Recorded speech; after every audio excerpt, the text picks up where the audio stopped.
Everyone, my name is Nidhi Bhatnagar and welcome you all in this channel. तो आज के video में हम क्या सीखेंगे, देखो आज हम करेंगे फॉरेस्ट आवर लाइफलाइन। ये हम कर रहे हैं लर्निंग साइंस की बुक से। All credit goes to writer as well as the publisher. Class 7th की लर्निंग साइंस की बुक है। तो चलो विदाउट डिले अपनी वीडियो को शुरू करते हैं। देखिए, forest is a large area of land. Forest क्या है? बेसिकली फॉरेस्ट का मतलब होता है जंगल। अब जंगल क्या है? एक बहुत बड़ा, बहुत सारी उसके अंदर लैंड होती है एंड कवर्ड थिकली, और भरा हुआ होता है। थिकली मतलब बहुत पास पास हैं। क्या है उसके पास पास? बहुत सारे पेड़ हैं, है ना। शर्ब्स हैं, हर्ब्स हैं, ग्रासेस हैं, क्रिपर्स हैं, क्लाइंबर्स हैं। आई होप यहाँ से डेफिनेशन समझ में आ गई। What is forest? Forest is a large area of land. बहुत बड़ी भूमि है जो कि कवर है thickly with different kinds of trees से। फॉरेस्ट में अलग अलग प्रकार के पेड़ होते हैं, अलग अलग प्रकार के शर्ब्स होते हैं, बहुत अलग अलग प्रकार के हर्ब्स होते हैं, ग्रासेस होती हैं, क्रीपर्स होते हैं, क्लाइंबर्स होते हैं। Forest is a home of many animals and plant species. अब देखो, फॉरेस्ट जो है बहुत सारे जानवरों का घर है। जंगल में अलग अलग प्रकार के जानवर रहते हैं, ऐसे ही जंगल में अलग अलग प्रकार के प्लांट स्पीशीज़ हैं। बहुत वैरायटी आपको प्लांट्स की मिल जाएगी जंगल के अंदर। Forest cover approximately 1/3 of the earth total land surface. अगर पूरे धरती के लैंड को 3 भागों में बांट दिया जाए तो एक भाग तो फॉरेस्ट है। इतना फॉरेस्ट है धरती पर। तो फॉरेस्ट कवर्ड करते हैं approximately 1/3 of the earth total land surface. रफली अबाउट ये कितना है? ये शॉर्ट क्वेश्चन में आ सकता है। तो 3.9 बिलियन हेक्टेयर्स ये है। इसमें हमने एक्सक्लूड कर दिया है, मतलब हटा दिया है पोलर रीजन्स को और ग्रीनलैंड्स को। मतलब पोलर रीजन्स और ग्रीनलैंड्स को हटा के 3.9 बिलियन हेक्टेयर के आसपास जो है, इतना जो है वो फॉरेस्ट है। How do plants and animals depend on each other in a forest. अब किस तरीके से प्लांट्स और एनिमल्स एक दूसरे पर डिपेंड करते हैं फॉरेस्ट में। और नेक्स्ट क्वेश्चन आता है, why are forest important for us. अब इस चैप्टर में ये सब सवालों के जवाब हमें मिल जाएंगे कि फॉरेस्ट हमारे लिए इंपॉर्टेंट ही क्यों है। Why are forest being cut at a faster rate. और फॉरेस्ट को इतनी तेज़ी से काटा क्यों जा रहा है जब वो हमारे लिए इतनी इंपॉर्टेंट ही है। तो how has deforestation led to drastic change in our environment. और डिफॉरेस्ट्रेशन हो रहा है यानी कि फॉरेस्ट को काटना, और इससे बहुत बड़ा एनवायरनमेंट में बदलाव आ रहा है। बताओ, पॉजिटिव आ रहा है, नेगेटिव आ रहा है? नेगेटिव ही आ रहा है। ऑब्वियस सी बात है, पर्यावरण इतना गंदा होता चला जा रहा है, पॉल्यूट होता जा रहा है। सो let us find the answers of all these questions. तो चलो अब इस चैप्टर में हम इन सारे सवालों का जवाब ढूंढते हैं। But let us first know the structure of a forest. पहले एक फॉरेस्ट के स्ट्रक्चर को समझ लेते हैं कि भाई कैसा होता है। यहाँ पर आपको स्ट्रक्चर ऑफ अ फॉरेस्ट समझाया गया है। The type of vegetation and animals found in different forest vary depending on the climate condition of the region or the forest is situated in। देखो किस तरीके का वेजिटेशन है, मतलब किस तरीके के पेड़ पौधे वहाँ पर है, किस तरीके के एनिमल वहाँ पाए जाते हैं। तो डिपेंड करता है ना कि किस तरीके का क्लाइमेट वहाँ पर है, किस तरीके की रीजन जगह है वो फॉरेस्ट कहाँ पर सिचुएटेड है।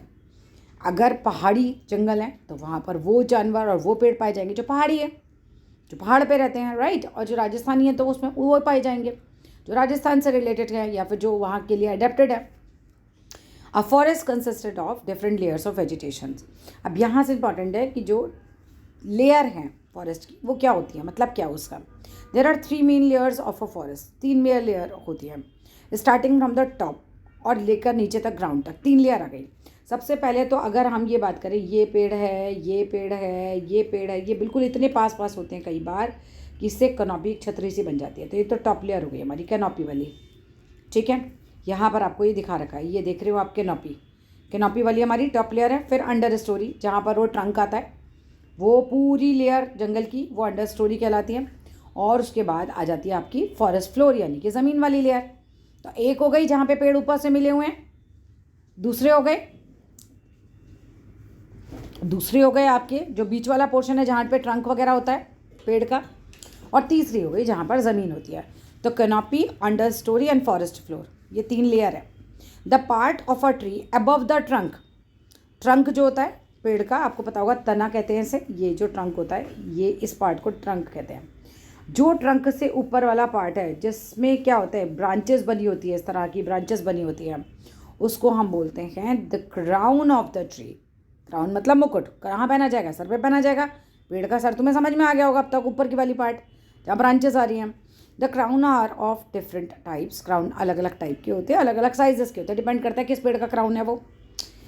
The amount of sunlight available in each layer of the forest decide करती है which type of plant may grow and survive there. कितना सनलाइट वहाँ पर आ रहा है उस लेयर से निकल सकता है, द अमाउंट ऑफ सनलाइट जो कि अवेलेबल है इन each layer of the forest में, चाहे वो टॉप लेयर हो, चाहे मिडिल वाली हो, चाहे फॉरेस्ट के फ्लोर वाली हो, कितना सनलाइट आएगा उसके हिसाब से ही वहाँ पे पौधे पैदा होते हैं, बल्कि उसके हिसाब से हम इंसेक्ट्स भी बोल सकते हैं वहाँ ग्रो कर पाएंगे।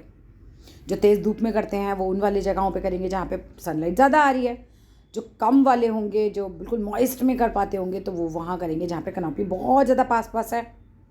पेड़ ऊपर से तो सनलाइट अंदर आने ही नहीं देंगे, वो दलदलिया इलाका बना देते हैं कई बार।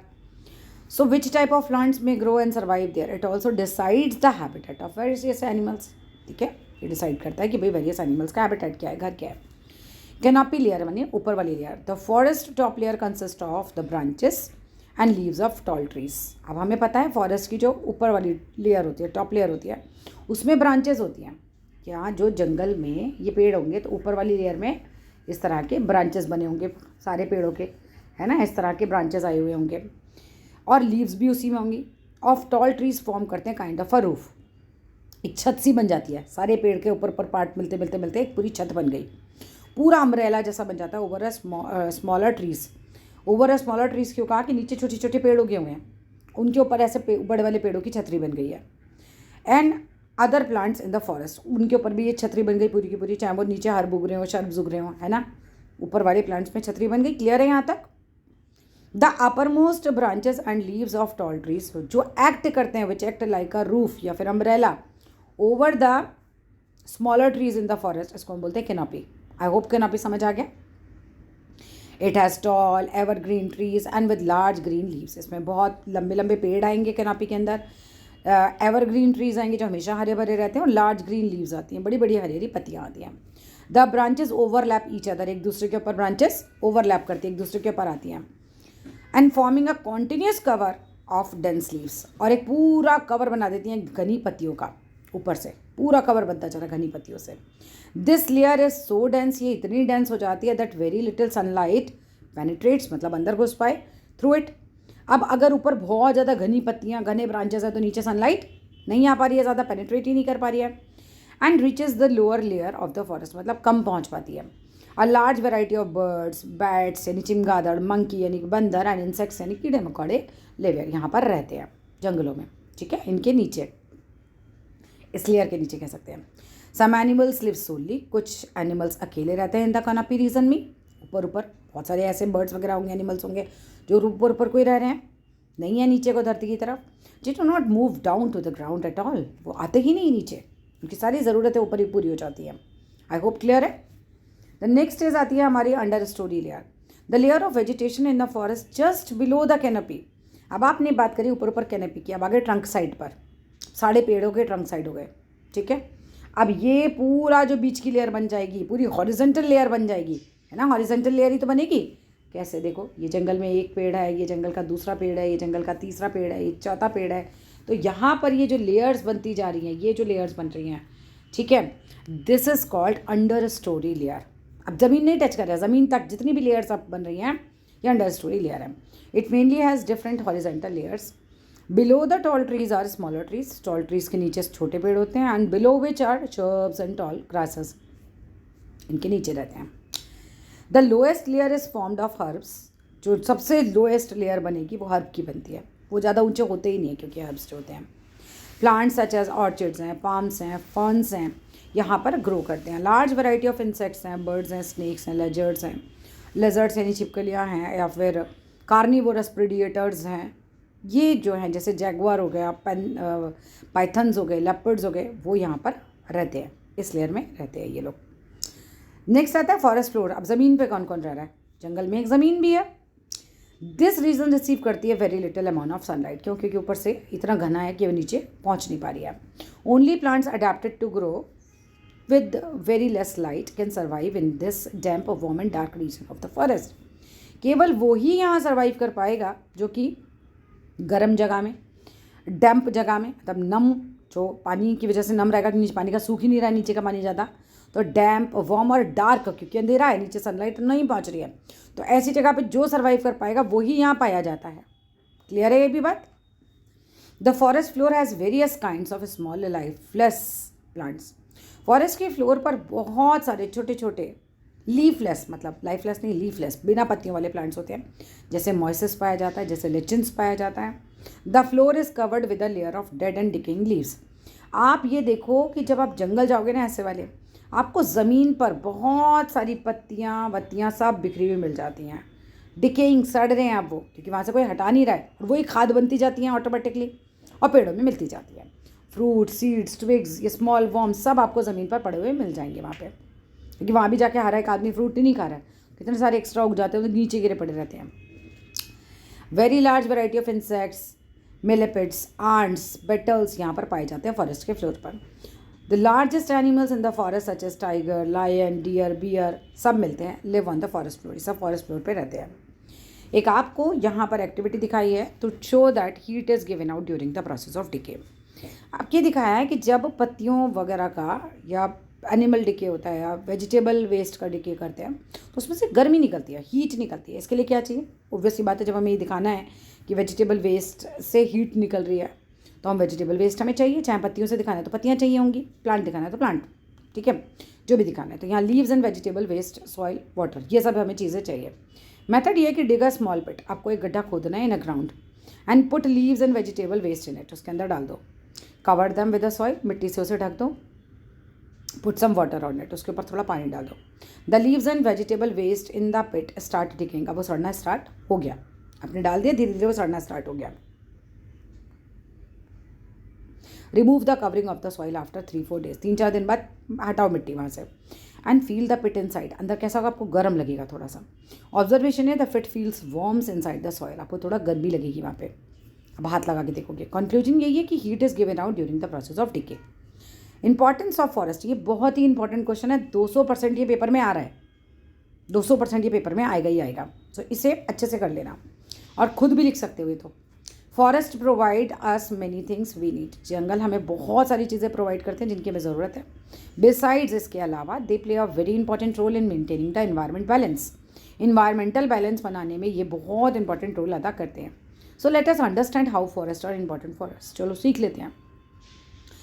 सबसे पहला तो सोर्स ऑफ वुड है, ये फॉरेस्ट जो है वहाँ से लकड़ी बहुत मिलती है। सो वेराइटी ऑफ ट्रीज़ यहाँ पर ग्रो होते हैं द फॉरेस्ट, लाइक टीक है, शीशम है, रोज वुड एंड साल है, ये सोर्सेज ऑफ वुड है, इनसे बहुत लकड़ी मिलती है। Good quality wood is used to make furniture, एक अच्छी क्वालिटी का जो आपकी लकड़ी होती है उससे फर्नीचर बनाया जाता है, बोट्स, नावें बनाई जाती हैं, स्पोर्ट्स का सामान बनाया जाता है जैसे बैट वगैरह हो गया आपका। एंड फॉर कंस्ट्रक्टिंग हाउसेज, घर भी बनते हैं लकड़ी के, उसके लिए भी गुड क्वालिटी के हमें क्या चाहिए भाई? लकड़ी चाहिए, वो भी हमें सब जंगल से मिल रही है। Wood is used as a fuel, अब वुड को एक फ्यूल की तरह, जैसे लोग जलाते हैं फायरवुड वगैरह में, भट्टी जलती है, सब में जलाया जाता है। जैसे आप तंदूर पे खाना खाते हो तो क्या जला रहे हो? लकड़ी वगैरह जलाते हैं, नहीं जलाते हैं?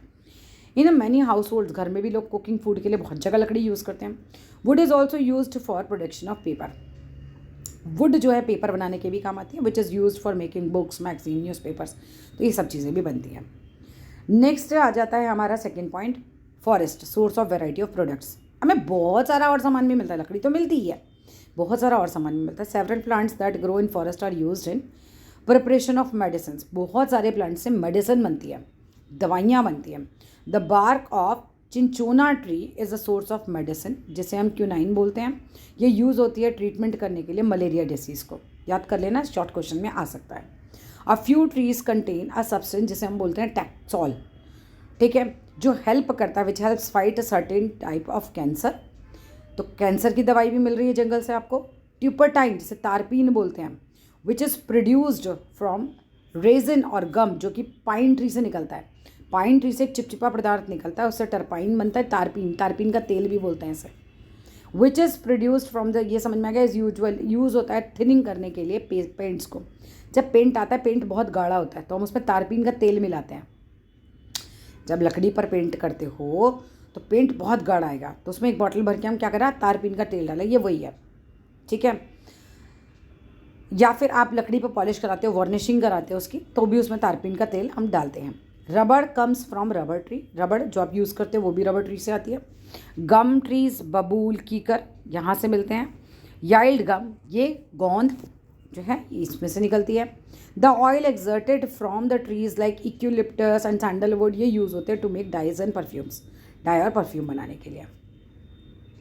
Forest maintains balance of gases, अब आपको अच्छे से पता है कि जंगल में इतने सारे जानवर हैं, कार्बन डाइऑक्साइड गैस छोड़ रहे हैं, हम दुनिया में इतने सारी पब्लिक है, हम भी छोड़ रहे हैं। फॉरेस्ट गैस को मेंटेन कर रहा है, वो ऑक्सीजन बहुत सारी दे रहा है। फिर तो कैसे हो रही है maintain? Forest maintain the natural balance of carbon dioxide and oxygen in the atmosphere by using up carbon dioxide and releasing oxygen during photosynthesis. I hope ये अच्छे से समझ में आ गया है। इन दिस वे, इस तरीके से फॉरेस्ट प्यूरिफाई कर रहे हैं एयर को एंड सर्व कर रहे हैं as green lungs in nature. तो किसको ग्रीन लंग्स कहा जाता है नेचर का? फॉरेस्ट को। ठीक है, फॉरेस्ट को कहा जाता है। फॉरेस्ट मेंटेन करते हैं वाटर साइकिल इन नेचर। आपको पता है पत्तियों से भी पानी ऊपर भाप बन के उड़ता है, वही पानी फिर नीचे आ रहा है। तो ये वाटर साइकिल में भी जो है अपनी एक रोल अदा कर रहे हैं। Trees in the forest recycle करते हैं large quantity of water regularly. Water gets evaporated, पानी भाप बन के उड़ता है into the atmosphere and leaves of the plants by the process known as transpiration. पत्तियों से भाप बनकर पानी उड़ना ट्रांसपिरेशन कहलाता है। Gradually water vapour forms clouds, धीरे धीरे वाटर वेपर से बादल बनते हैं and falls on the earth, और वो धरती पर आ जाते हैं एज रेनफॉल की तरह। दस इसी वजह से forest increase rainfall in the region. Forest की वजह से बारिश होती है। फॉरेस्ट प्रिवेंट सॉइल इरोजन, मिट्टी नहीं उड़ के बहती कहीं पर भी, क्योंकि पेड़ मिट्टी को पकड़ लेता है, तो सॉइल इरोजन में भी ये काम आता है। The removal of the top soil from a region by wind, rain, running water is called a soil erosion. मिट्टी का उड़ जाना, बह जाना, पानी की वजह से, कुछ भी हो सकती है वजह, अगर मिट्टी वहाँ अपनी जगह से हट रही है, this is called soil erosion. Forest prevent करते हैं सॉइल इरोजन को, क्योंकि पेड़ की जड़ें मिट्टी को पकड़ के रखती हैं। The roots of the trees bind करती हैं सॉइल को and save it from being washed away by water और रेन और blown away by wind.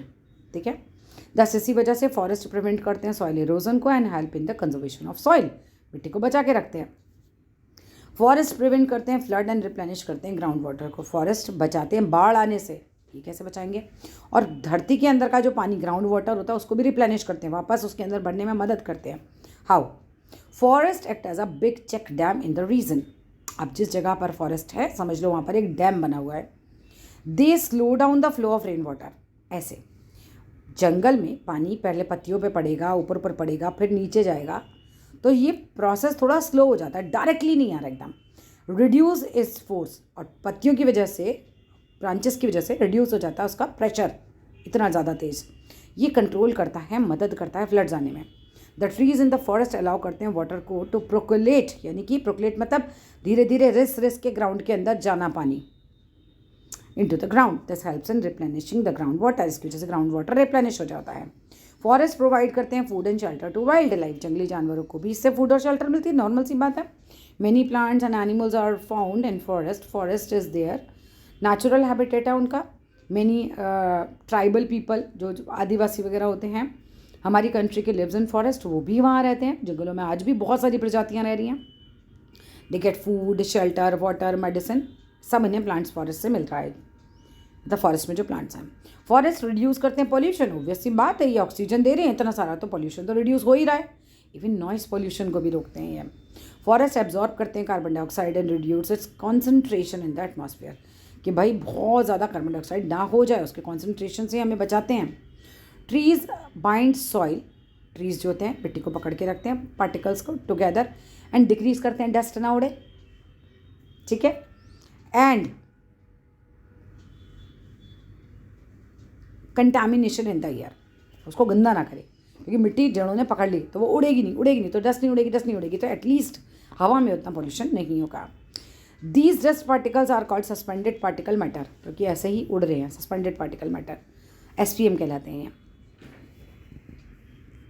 Trees present in the forest act as a sound absorber also, और reduce करते हैं noise pollution को। पता है तुम्हें, पेड़ों में इतनी क्षमता होती है कि वो नॉइस को भी कंट्रोल करे, एब्जॉर्ब कर ले। नेक्स्ट आता है रिक्रिएशन, मनोरंजन। बहुत बढ़िया साधन है फॉरेस्ट मनोरंजन का, तो घूमने जाते हैं जंगलों में। Some forest have been developed into recreation parks. कुछ जंगल ऐसा कर दिए कि रिक्रिएशन पार्क बन गए। एंड दीज पार्क्स पीपल में एंजॉय कैंपिंग करते हैं, हाइकिंग करते हैं, ट्रैकिंग करते हैं, और they also go for relaxation, खूब अपने आप को रिलैक्स करने भी चाहते हैं। Interdependence of plants and animals in a forest. भाई प्लांट्स और एनिमल्स एक दूसरे पर आधारित है, हमने बहुत पढ़ा हुआ है कैसे। एनिमल को ऑक्सीजन चाहिए, फूड चाहिए, शेल्टर चाहिए, प्लांट दे रहा है। प्लांट को भी तो जिंदा रहने के लिए कार्बन डाइऑक्साइड गैस चाहिए, वो एनिमल दे रहा है। Plants and animal in a forest depend on each other for the survival. Dependence of plants और ऑन एनिमल्स।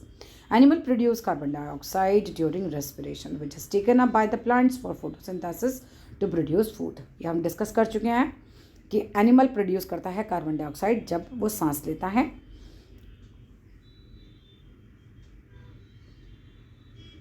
और प्लांट जब फोटोसिंथेसिस करता है तो वो उसको कार्बन डाइऑक्साइड को यूज़ कर लेता है अपना फूड बनाने के लिए। एनिमल्स लाइक बटरफ्लाइज हैं, हनी बीज हैं, बर्ड्स हैं, बैट्स हैं, ये हेल्प करते हैं पॉलिनेशन फ्लावर में। फ्लावर में पॉलिनेशन होता है तभी क्या है, नया फ्लावर पैदा होता है। एनिमल्स ऑल्सो हेल्प करते हैं द डिस्पर्सल ऑफ फ्रूट्स को एंड सीड्स को ओवर लॉन्ग डिस्टेंसेस लेकर जाते हैं, तो उससे क्या होता है, नए नए पौधे ग्रो होते रहते हैं, तो फॉरेस्ट को भी मदद मिल रही है ग्रो होने में। ठीक है ना। नेक्स्ट, एनिमल एक्सक्रीट करते हैं, पट्टी करते हैं, या डेड बॉडीज होती हैं वो ह्यूमस में कन्वर्ट हो जाती हैं उनकी, और सॉइल में एज मतलब डिकम्पोज जब वो हो जाती है, डिकम्पोजर्स जो उसको डिकम्पोज कर देते हैं, तो ये ह्यूमस एक्ट करता है मैन्योर खाद की तरह उनके लिए भी। सो ये भी बहुत अच्छा हो जाता है और ग्रोथ ऑफ द प्लांट इससे बढ़ जाती है। Dependence of animals on plants. Animal directly और इनडायरेक्टली डिपेंड तो करते हैं प्लांट्स पर फूड के लिए। शेर को भी बोलो नहीं खाता, खाता तो है, वो हिरन खाता है, तो हिरन भी तो तभी जिंदा रहेगा जब प्लांट्स होंगे। तो tall trees give shelter to various animals. बड़े बड़े लंबे लंबे जो पेड़ होते हैं बहुत सारे एनिमल्स का घर है। Most birds make their nest. बहुत सारी बर्ड्स अपना नेस्ट बनाती हैं on branches of the trees पर। Animals like monkeys and apes हैं लिव इन ट्रीज, वो पेड़ों पर रहते हैं। Plants produce oxygen during photosynthesis which is taken up by the animals for respiration. Food chain क्या होती है, हम ये जानते हैं, we know that all animals whether herbivorous और कार्निवोरस और डायरेक्टली एंड इनडायरेक्टली डिपेंड करते हैं on plants for food. Organisms which feed on plants, जो कि केवल प्लांट्स खाते हैं, वो हार्बीवोरस हैं and often get eaten by organism by, जैसे कार्निवोरस उन्हें खा लेते हैं। A series of organisms linked together, सब एक दूसरे से जुड़े रहते हैं बहुत सारे animals, by the process of eating and being eaten. कोई कुछ खा लेता है तो उसे कोई और खा लेता है, this is called a food chain. For example, grass is eaten by a grasshopper which is in turn is eaten by a frog. यानी कि ग्रासोफर घास खा लेता है तो ग्रासोफर को फ्रॉग खा लेता है, ये प्राइमरी कार्निवोरस है। अब सेकेंडरी कार्निवोरस है, वो है जो इस कार्निवोरस को भी खा लेता है, वो frog is eaten up by a snake, इसे स्नेक खा लेता है। The snake is eaten up by the eagle, तो ये टॉप कार्निवोरस हो गए जो थर्ड नंबर वाले को भी खा गए। तो इस तरीके से फूड चेन बन जाती है। Flow of energy in a food chain. All organisms get energy from the food they eat. हर एक को एनर्जी वहाँ से मिलती है जो फूड वो खाता है। A food chain is simple representation है of the flow of energy in nature. कैसे एनर्जी जो है वो एक दूसरे से ट्रांसफर हो रही है। सबसे ज़्यादा एनर्जी प्लांट प्रोडक्ट्स में होती है क्योंकि सूरज से डायरेक्टली वही लेते हैं, सूरज से सारी डायरेक्टली एनर्जी प्लांट ही लेते हैं। The sun is the ultimate source of energy on the earth. Plants get light energy from the sun and change कर लेते हैं इसे केमिकल एनर्जी में जब फोटोसिंथेसिस होता है। वो केमिकल एनर्जी उनके फूड में घुल जाती है, वही फूड तोड़ के हम खाते हैं। When animal eat the plants, this energy is transferred to the animal. अब वो केमिकल एनर्जी एनिमल के अंदर चली गई। When an animal eat this animal, तो ये एनर्जी उसमें ट्रांसफ़र हो जाती है। For example, when a grasshopper eats grass, तो the energy from the grass gets transferred into the grasshopper. जो एनर्जी घास में सूरज से आई थी अब वो घास से ग्रासोफर में चली गई। ठीक है। When frog उसको खाएगा तो ये एनर्जी ग्रासोफर की ट्रांसफर हो जाएगी into the frog. When snake eat करेगा फ्रॉग को तो एनर्जी ट्रांसफर हो जाएगी into the snake. When any of these organism die, कोई भी मरता है तो एनर्जी फिर तो पास हो जाएगी डिकम्पोजर्स तक, डिकम्पोजर्स उसको ले लेंगे। So energy is always transferred from producers to primary consumers then secondary consumers. The food chain always started from the producers. Producers से यानी कि पेड़ों से ही हमेशा फूड चेन स्टार्ट होती है। डिकम्पोजर्स प्ले करते हैं बहुत important role, their role when organism कभी कोई मर जाता है। फूड वेब क्या होता है? Nature we see a number of food chains. हमें बहुत अलग अलग टाइप की फूड चेन देखने के लिए मिलती हैं और all the food chains are interlinked, सब एक दूसरे से जुड़ी हुई हैं। Several food chains of a region are interconnected to form a food web. A food web is a complex feeding system. ये बहुत ही कॉम्प्लेक्स फीडिंग सिस्टम है। कौन किसे खा रहा है देख लेना। If any one member is affected, अगर एक मेंबर को भी आपने बिल्कुल हटा दिया बीच में से, फूड क्या जो है वो बिल्कुल डिस्टर्ब हो जाएगी। For example, if all the lions disappear हो जाए फॉरेस्ट में से तो the population of the deer इतनी इंक्रीज हो जाएगी क्योंकि उनको कोई खा ही नहीं रहा होगा। और so if there are too many deer in the forest हो जाए तो there will be no sufficient grass, बचेगी नहीं बाकियों के लिए. Some deer will therefore starve और डाई, बाकी के भूखे मर जाएंगे. तो in other words both deer and grass in the forest are affected if all the lions disappear. तो बहुत कुछ जो है डिस्टर्ब हो जाएगा. तो नेचर भगवान ने बनाया ही इस तरीके का है. चलो नेक्स्ट आ जाओ 5th पेज पर. बस एक पेज और इसके बाद और आ जाएगा एंड दैट्स ऑल. डिफॉरेस्टेशन क्या है? Clearing a forest by cutting trees to fulfil the need of wood and land is called deforestation. भाई आप फॉरेस्ट को काट रहे हो अपनी नीड्स को पूरा करने के लिए, ठीक है, तो ये डिफॉरेस्टेशन है. The various causes of deforestation क्या है? इंक्लूड टेक्नोलॉजिकल एडवांसमेंट हो गया है, इंक्रीज हो गई है पॉपुलेशन, वुड फॉर इंडस्ट्रीज, हमें चाहिए बहुत ज़्यादा इंडस्ट्रीज़ के लिए लकड़ी, कंस्ट्रक्शन हो रहा है डैम्स का, फॉरेस्ट फायर्स, मतलब जंगल में आग लग जाती है, तो इन सब कारण की वजह से पेड़ कम हो रहे हैं, डिफॉरेस्टेशन हो रहा है. कॉजेज ऑफ डिफॉरेस्टेशन, कारण क्या है? पहला इंक्रीज इन पॉपुलेशन, पॉपुलेशन बढ़ती जा रही है, घर चाहिए, लोगों के लिए सामान चाहिए, तो जंगलों को काटना पड़ रहा है. With increasing population and technological advancements more and more land is required, ज़्यादा से ज़्यादा लैंड की ज़रूरत है for housing, colonies, industrial, educational institutions, offices and etcetera. Forest area is cleared to obtain this land, इस लैंड को पाने के लिए फैक्ट्रीज लगानी है, लोगों को घर बना के देना है, लैंड तो चाहिए, फॉरेस्ट काट रहे हैं. लैंड उतनी है, पब्लिक बढ़ती जा रही है. वुड फॉर इंडस्ट्रीज, लकड़ी चाहिए इंडस्ट्रीज़ के लिए. With the increase of population and better standards of living the demand for the would in the industries है इंक्रीज्ड मेनी टाइम्स, बहुत बार बढ़ जाती है डिमांड लकड़ी की, है ना. पॉपुलेशन बढ़ रही है, बेटर स्टैंडर्ड ऑफ लिविंग लोगों को चाहिए, तो लकड़ी भी चाहिए इंडस्ट्रीज़ को सामान बनाने के लिए. Leading to the depletion of forest, इससे फॉरेस्ट कम हो जाएंगे. कंस्ट्रक्शन ऑफ डैम्स, डैम बनाने के लिए चाहिए. A large forest area has to be cleared to construct a dam, एक बहुत बड़ा फॉरेस्ट का एरिया क्लियर करना पड़ता है डैम बनाने के लिए. एंड दिस कॉजेज डिफॉरेस्टेशन, इसी को हम बोलते हैं क्या? डिफॉरेस्टेशन. फॉरेस्ट फायर, जंगल में आग लगना. Once the forest fire starts, जब जंगल में एक बार आग लगना स्टार्ट हो जाए, it does not stop easily, ये आसानी से रुकती नहीं है. And many trees are burned causing deforestation, और बहुत सारे पेड़ जो हैं जल जाते हैं, इससे डिफॉरेस्टेशन हो जाता है. अब डिफॉरेस्टेशन हो गया, इससे क्या होगा? इसका क्या प्रभाव पड़ेगा? इफेक्ट क्या होगा? Deforestation causes change in the rainfall, जितने ज़्यादा पेड़ होते हैं उतनी ज़्यादा बारिश होती है, तो फिर रेनफॉल कम हो जाएगा.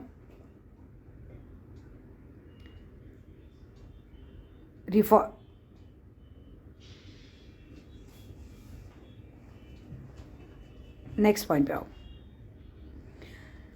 दैट जो मतलब एक तरीके का ये पैटर्न चेंज हो जाएगा. द डिफॉरेस्टेड एरिया, यहाँ पर जहाँ पर आपने पेड़ कट गए, यहाँ पर पेड़ नहीं है, तो वो रिसीव करता है लेस रेनफॉल को, कॉजिंग ड्रॉट कंडीशंस, वहाँ पे सूखा पड़ जाएगा. डिफॉरेस्टेशन कॉजेज सॉइल इरोजन, हमें पता है पेड़ ही नहीं है तो फिर मिट्टी कौन पकड़ेगा. सो इससे क्या होगा? सॉइल की फर्टिलिटी खत्म होती जाती है. बर्निंग ऑफ वुड, लकड़ी जलाना, obtain from deforestation causes increase in concentration of carbon dioxide in the atmosphere. आप लकड़ी जलाइए, देखिए कितना कार्बन डाइऑक्साइड आपका बहुत ज़्यादा हो जाएगा. एक्सेस ऑफ कार्बन डाइऑक्साइड से एयर पोल्यूशन हो जाएगा. कार्बन डाइऑक्साइड एक ग्रीन हाउस गैस है जिसकी वजह से ग्लोबल वार्मिंग बहुत ज़्यादा हो जाती है. And the last page is in the absence of trees of the forest the rain water flows faster, इससे फ्लड कंडीशंस हो जाती हैं, बाढ़ आ जाती है. Deforestation causes adverse climate changes, बहुत सारे विपरीत प्रभाव पड़ते हैं क्लाइमेट पर. द क्लाइमेट बिकम्स वार्मर, गर्म हो जाता है, एंड ड्रायर, सूखा हो जाता है. In the absence of humidity in the deforested area में. In the absence of trees and plants the animal will not get food and shelter, ना उन्हें फूड मिलेगा ना शेल्टर मिलेगी. अब करना क्या है? कंजर्व करना है, बचाना है फॉरेस्ट को. Since forest of very beneficial to us other animals and the environment we must conserve our forest, तो हमें अपने फॉरेस्ट को बचाना है. Some of the ways to conserve forest नीचे दे रखे हैं. पहला, excessive cutting down of forest should not be allowed by the government, सरकार को रोक लगा देनी चाहिए, भैया ज़्यादा पेड़ नहीं काटने हैं. ट्री फॉर अ ट्री, एक पेड़ काट रहे हो पेड़ लगाओ, प्रिंसिपल शुड बी अडॉप्टेड. अगर काटना पड़ रहा है एक बड़ा पेड़ तो एक छोटा पेड़ लगा दो. For every tree that has been fallen, एक पेड़ गिरता है तो new tree should be planted, उसकी जगह नया पेड़ लगाइए. पेपर प्रोडक्ट को, जैसे कि ओल्ड न्यूज़पेपर है, मैगजीन है, बुक्स, नोटबुक्स हैं, शुड बी रिसाइकल्ड, जिससे कि हम क्या कर सकते हैं? कंजर्व कर सकते हैं फॉरेस्ट को. नया पेपर कम बनाना पड़ेगा, लकड़ी से ही पेपर बन रहा है. Uses of wood as a fuel, मतलब लकड़ी को आप जो चूल्हे में जला रहे हो ना, उसको थोड़ा सा डिस्करेज करना चाहिए, नहीं करना चाहिए, क्योंकि जितनी ज़्यादा जला दोगे उतना ज़्यादा एक तो कार्बन डाइऑक्साइड बढ़ रहा है, पेड़ भी कट रहा है. Forest must be protected from insect, paste and infection by treating them with insecticide and pesticide, ये डाल देना चाहिए तो फॉरेस्ट खराब नहीं होंगे. अब यहाँ पे एफॉरेस्टेशन पहले पढ़ते हैं, फिर ब्लॉक्स को पढ़ लेंगे. एफॉरेस्टेशन क्या है? With the growing awareness among people अब लोगों के बीच में अवेयरनेस, जागरूकता आ गई है, ठीक है। The importance of forest has been realised, forest की इंपॉर्टेंस को रियलाइज़ किया गया है। Special drives for planting more and more trees to save the environment for the adverse effects of the deforestation is called afforestation. मतलब क्या करना है, special drive चला रही है कि पेड़ और लगाओ, इससे पेड़ और लगाना एफॉरेस्ट्रेशन है, पेड़ों को काटना डिफॉरेस्ट्रेशन है। Thus it becomes our moral duty कि हम कंजर्व करें, बचाएं फॉरेस्ट को एंड प्रोटेक्ट करें अपने इन्वायरमेंट को for the benefit of our future generations.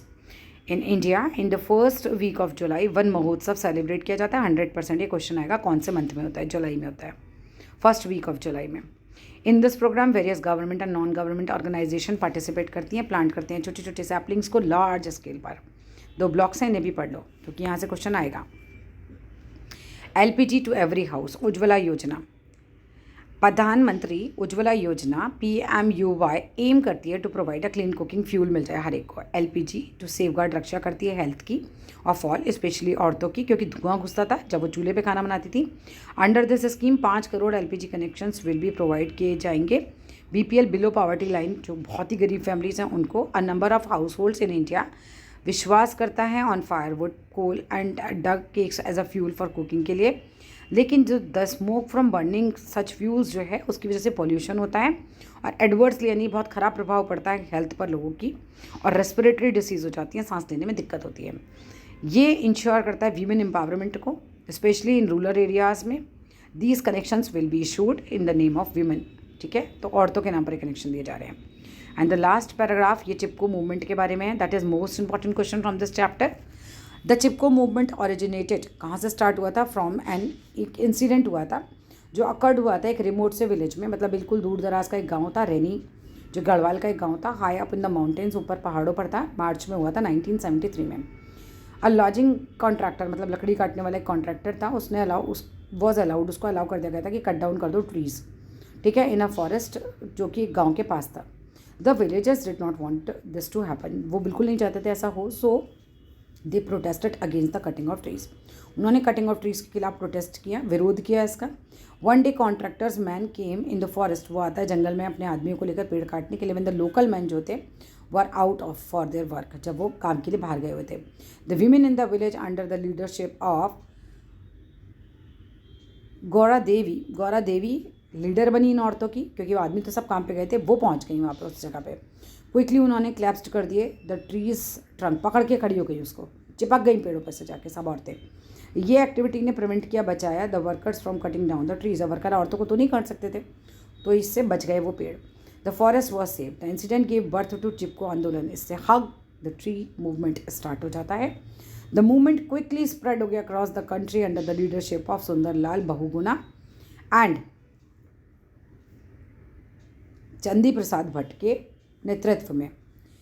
The destruction of forest not only reduce करता है अवेलेबिलिटी ऑफ फॉरेस्ट प्रोडक्ट्स का, बट ऑल्सो रिड्यूस करता है quality of soil and source of water को भी। The leaders of the Chipko movement emphasise, बहुत ज़्यादा प्रभाव डालते हैं, जोर डालते हैं। The important gift of nature हैं पेड़, is not timber but they also give us food, shelter, fuel, fibre, fertiliser for self sustain society. खत्म होता है हमारा चैप्टर। अच्छा लगे तो लाइक कर देना, शेयर कर देना, सब्सक्राइब कर देना। Thank you.